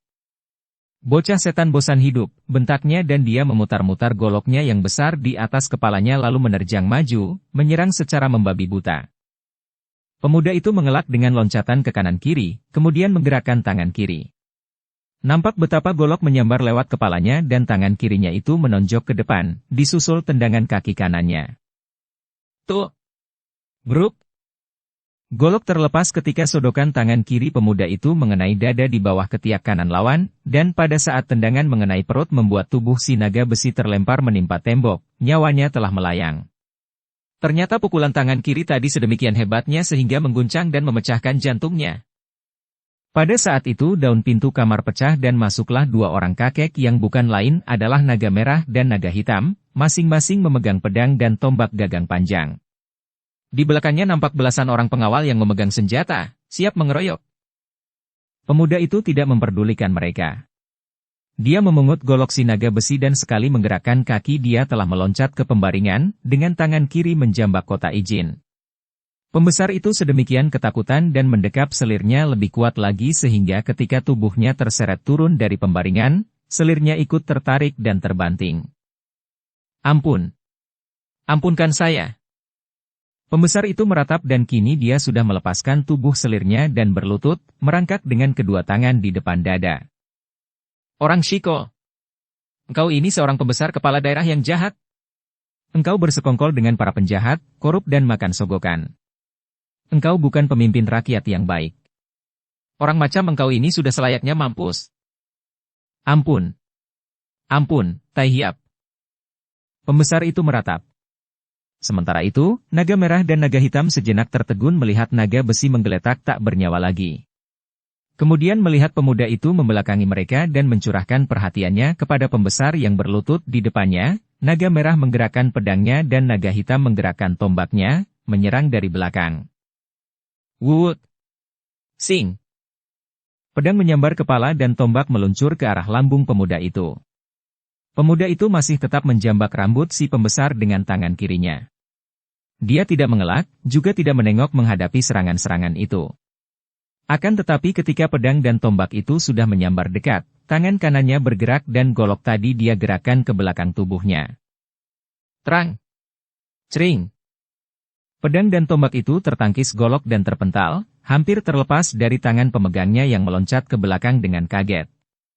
Kulit telapak tangan yang memegang pedang terasa panas dan perih. Pembesarko, sekali ini kuampuni nyawamu. Lekas kau rubah cara hidupmu dan menjadi pembesar pelindung rakyat. Kalau tidak, lain kali aku dapat mengambil kepalamu. Golok berkelebat dan pembesar itu menjerit. Rambutnya terbabat habis dan hidungnya putus. Dia mendekap mukanya dan darah mengalir dari celah-celah jari tangannya, mulutnya mengeluarkan suara sengau. Aduh! Aduh! Aduh! Sementara itu, dua orang jagoan sudah memberi aba-aba kepada para pengawal untuk mengeroyok. Akan tetapi para pengawal itu hanya mengacung-acungkan senjata dan tak berani maju. Betapapun juga, dengan adanya belasan orang pengawal itu, hati kedua jagoan menjadi besar dan mereka berdua sudah menerjang maju lagi. Si naga merah yang memegang pedang memutar pedang di atas kepala sedangkan si naga hitam menggerak-gerakkan ujung tombak untuk menggertak, mencari saat yang tepat untuk menusuk. Penjahat-penjahat keji macam kalian hanya mengotorkan dunia saja. Nampak dua sinar berkelebat. Terang! Terang! Dua jagoan itu terbelalak kaget melihat senjata mereka yang patah-patah disambar dua sinar tadi.